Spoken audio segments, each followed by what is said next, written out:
There are moments in an investigation when several seemingly separate developments arrive all at once, forcing everyone to look at the case from a different angle. That's exactly where the Nolan Wells investigation stands tonight. According to newly released information, the FBI has issued its clearest public statement yet about its role in the case. At nearly the same time, the young woman believed to have had one of the last conversations with Nolan has reportedly spoken directly with his mother.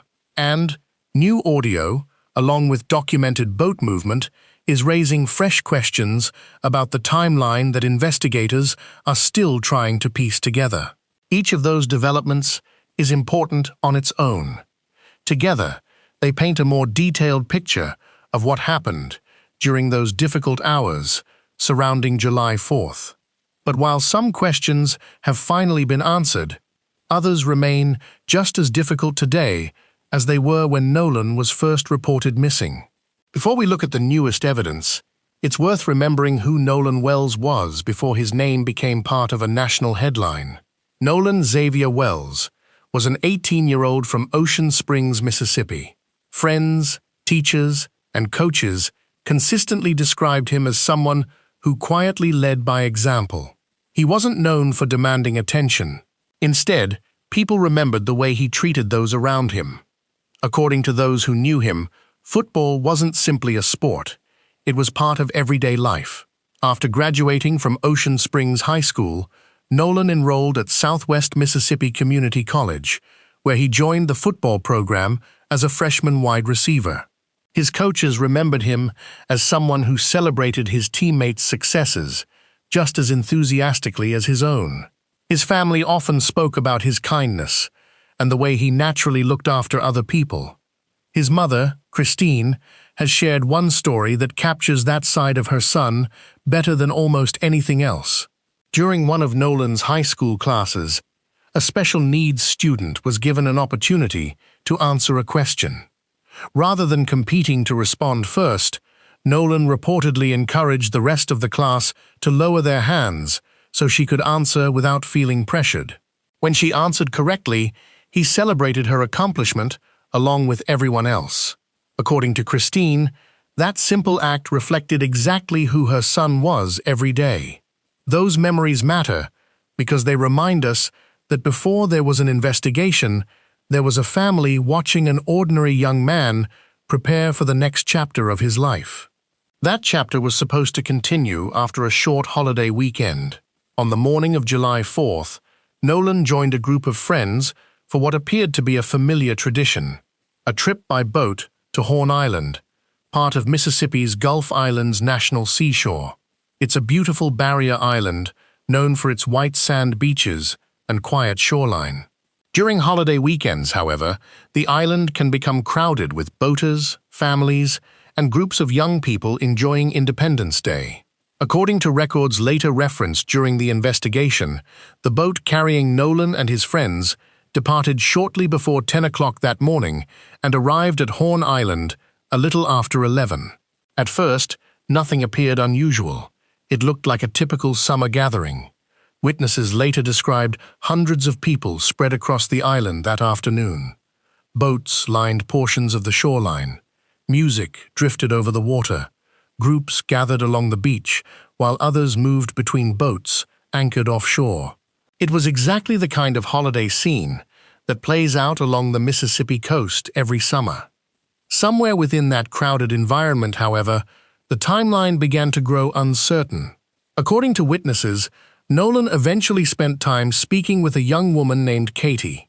That conversation has become one of the most discussed moments in the entire investigation, because it may represent one of the last confirmed interactions anyone had with him.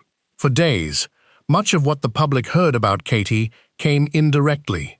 Family members, social media posts, and second-hand accounts filled the information gap. That made it difficult to separate first-hand knowledge from rumor. Then something unexpected happened. According to Christine Wells, she recently met with Katie face-to-face.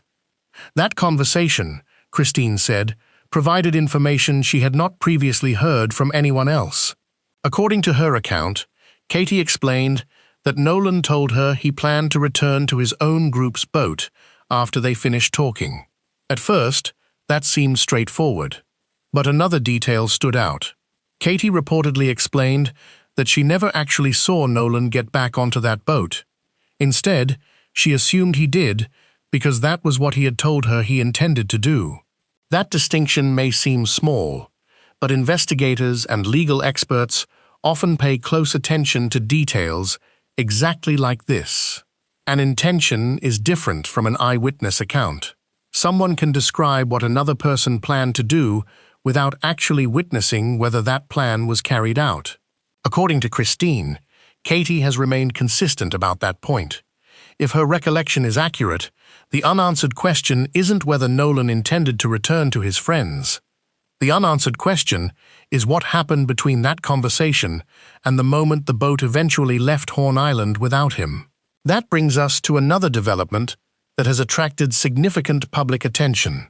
For weeks, many people wondered why federal investigators had become involved in what initially appeared to be a local investigation. Rumors spread quickly online. Some believed the FBI had secretly taken control of the case. Others claimed federal agents were investigating something much larger than officials had admitted. This week, the FBI addressed those questions directly. According to the Bureau's public statement, the Jackson County Sheriff's Office remains the lead investigative agency. The FBI explained that its role has been to assist with specialized federal resources and to help address interstate threats directed at individuals connected to the case. That clarification answered one question, but it immediately raised another. If federal agents were responding to threats connected to the investigation, just how much pressure had everyone involved been facing behind the scenes? As investigators continued sorting through witness statements, another piece of evidence quietly began drawing even more attention than before. It wasn't a new witness. It wasn't another interview. It was audio recorded on the day Nolan disappeared. And according to those reviewing the evidence, that recording may provide an important piece of the timeline investigators are still trying to understand. The longer investigators examined the timeline, the more one particular window of time became the center of attention. Records show the boat carrying Nolan and his friends reached Horn Island late that morning. For several hours, nothing publicly suggested the day had taken an unexpected turn. People swam, talked with friends, and moved between boats and the beach like they had on countless holiday weekends before. Then, according to records obtained during the investigation, something happened that initially seemed unrelated to Nolan at all. Sometime during the afternoon, the boat experienced mechanical trouble. According to dispatch audio later referenced in public reporting, someone aboard the vessel contacted a towing service because the boat's bilge pump had failed. The mechanical system that normally removes water from inside the hull was no longer working properly, and the boat was reportedly taking on water. At first, that seemed straightforward. Boats break down. Mechanical problems happen every day on the water, especially during busy holiday weekends. But investigators soon realized that this documented call was important for another reason. It independently confirmed that the boat did, in fact, have a mechanical problem that afternoon. For days, some members of the public questioned whether that explanation had been created afterward to justify why the group left the island earlier than expected.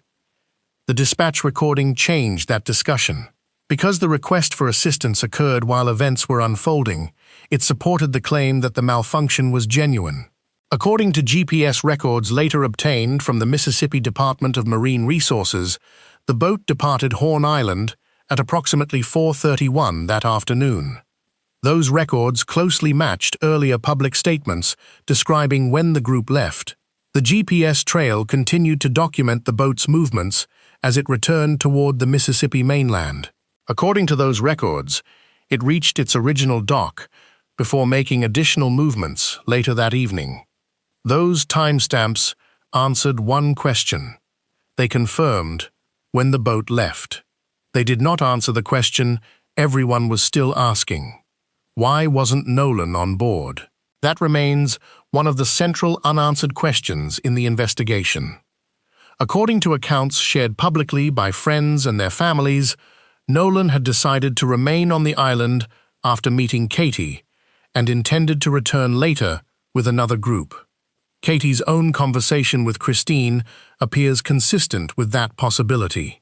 She reportedly said Nolan told her he planned to go back to his friends, but she never actually witnessed whether he did. Those two accounts are not necessarily in conflict. One describes Nolan's intention. The other describes what friends believed happened afterward. What remains unclear is everything that occurred between those two moments. That gap, stretching from the last confirmed conversation until the boat's departure, continues to receive close attention from investigators. But another piece of evidence also became the focus of intense public discussion. It was a short video recorded that afternoon. Early in the investigation, attorneys representing Nolan's family suggested that a voice heard in the recording might belong to Nolan. The words captured on the audio quickly spread across social media, where many viewers accepted that identification as established fact. Then another witness came forward with a different account. According to Nolan's friend Tracken Shepard, the voice heard in the recording was actually his own. In interviews, Shepard explained that he had been involved in an unrelated confrontation that day. He said the recording captured him during that separate incident and that Nolan was not the person speaking in the clip. That statement prompted another careful review of the evidence. According to later public comments made by attorney Ben Crump, additional witnesses had also provided information, and audio specialists were reviewing the recording in an effort to determine whose voice was actually heard. As of the latest publicly available information contained in the source material, that analysis had not reached a final conclusion.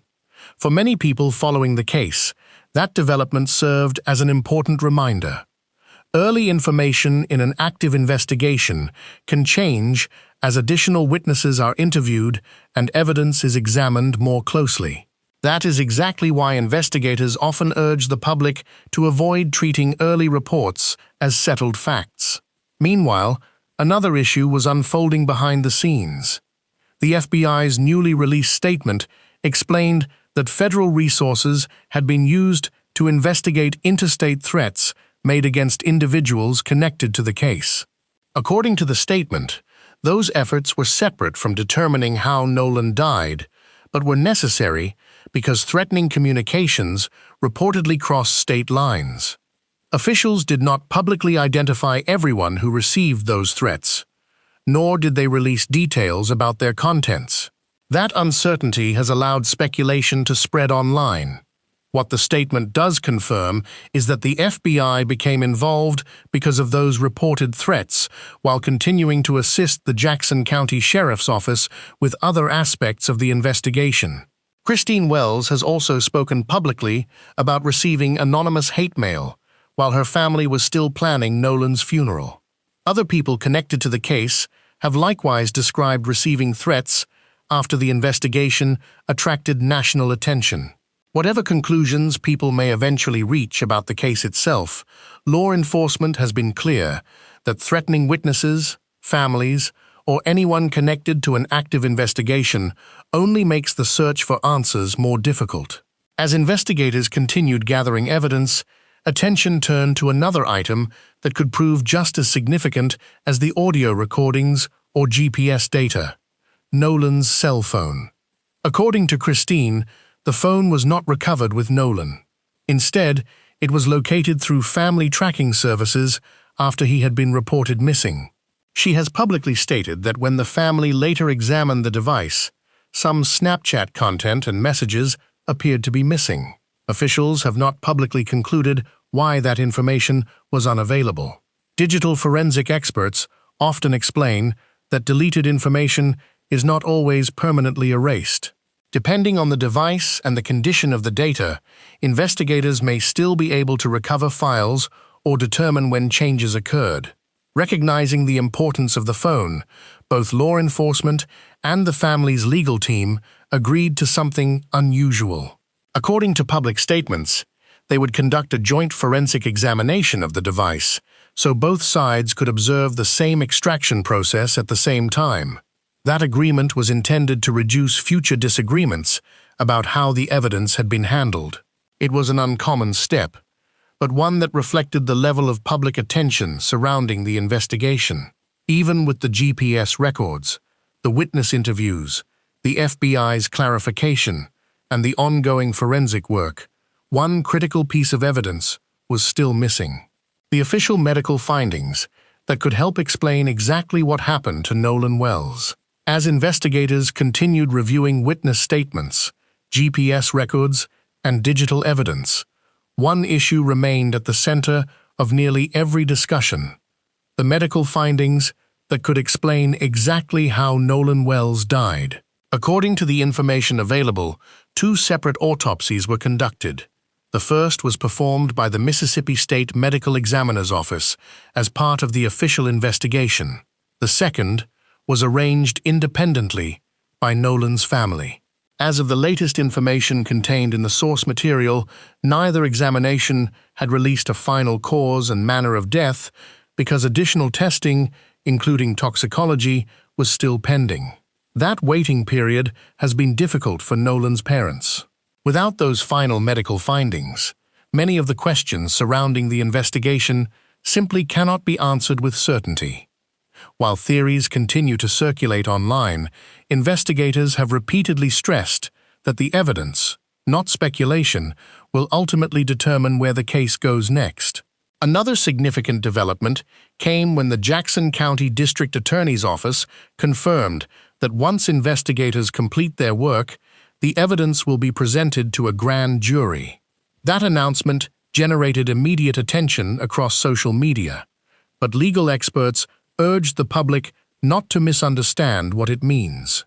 A grand jury referral is part of the legal process in cases involving suspicious or unexplained deaths.